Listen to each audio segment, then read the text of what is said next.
chilly sitting at 30 degrees out here. Got some frost. And because I don't have the big light in the greenhouse anymore, it's got some, excuse me, some condensation on here. I'm a little nervous to look. It's so nerve-wracking. I do have this chick heat lamp. It's producing some decent heat.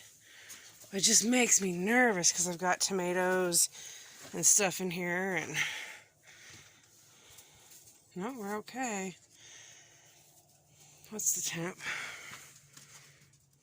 Well, sitting at 30 in here also, but this is the back of the greenhouse.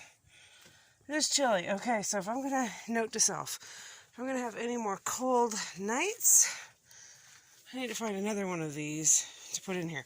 Thank goodness we're actually inching our way closer, day and day, to our last frost date, which is anywhere usually between May 15th and, May 10th and May 15th,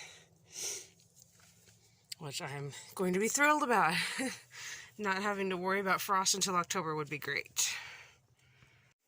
So funny thing, I don't usually, on a property this size, I don't have anything growing that isn't like food, and then I have this tree. Don't mind the weird haircut, I could not reach those top ones. So I've got this tree. 7 years ago, I was starting my first beds here, my first gardens, and there's this stick in my garden. Had a few leaves on it, and seriously, this thing was like 8 inches tall. And I thought about digging it out because it was actually in the way of my plot map for my raised beds that I was doing. Or, well, not raised beds, they were like garden strip beds. So anywho, I really thought about tearing this tree out. And I was like, nope, I'm going to let it go to the end of that year.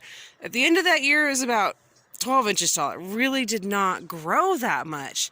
And I went ahead and dug it out very carefully and transplanted it that fall to a new spot where I thought it would grow really well. Fast forward, I think 2 or 3 years later, my husband is having a shop built, and guess what's in the way? This tree. And at the time, this tree was about 5 feet tall, roughly 3, 4. Anyway, I've always thought it was a crabapple, but it never blooms. It never does anything. But the leaves look like a crabapple. Like, seriously, look at these.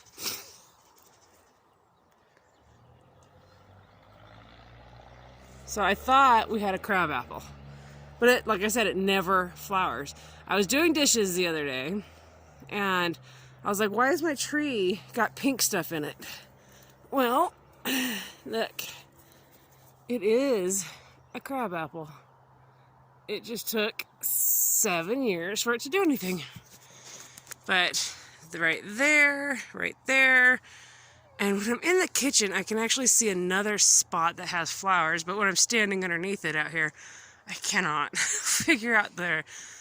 Actually, no, I see it right, let's see, right there. So, yeah, it's got 3 little flower spots on it. It'll be really cool if it actually does have crab apples. Now, I would not have actually put it in this spot. I would have, because crab apples can be so messy.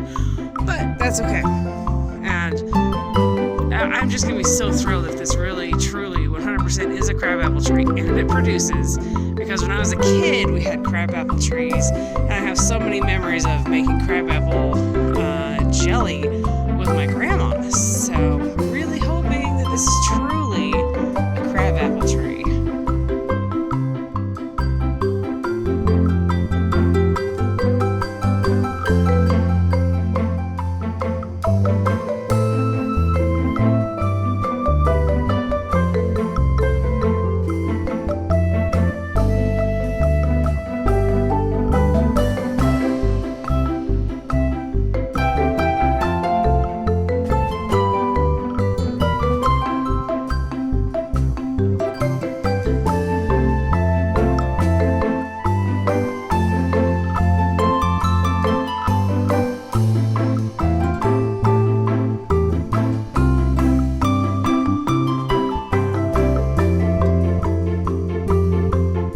It's been one of those days. between kids and schoolwork and being Friday and they have testing they have to do, and then this killer headache that just was knocking me flat.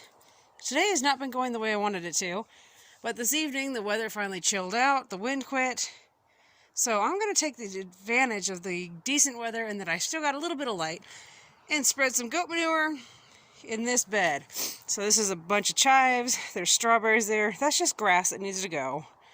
There's some mixed flowers in there if they ever come up, irises that desperately need to be thinned, and Charlie going crazy on my wheelbarrow.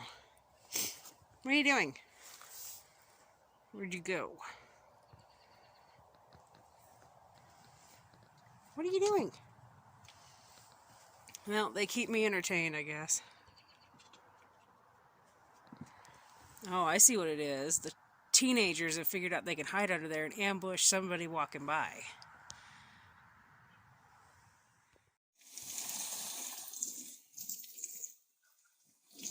I'm watering it down, let it soak into that soil. That, and also so it's not dusty over here if the wind picks up again tomorrow. I think the weather said we're supposed to have some rain or storms, I don't know, something moving through tomorrow. So water this down just so it doesn't kick up later. And the plants will appreciate it. It helps that compost work its way into the soil quicker. Feed the plants, healthier plants, more food for us, more flowers for the beneficial insects. So everything we can do to complete the circle and make everything happy.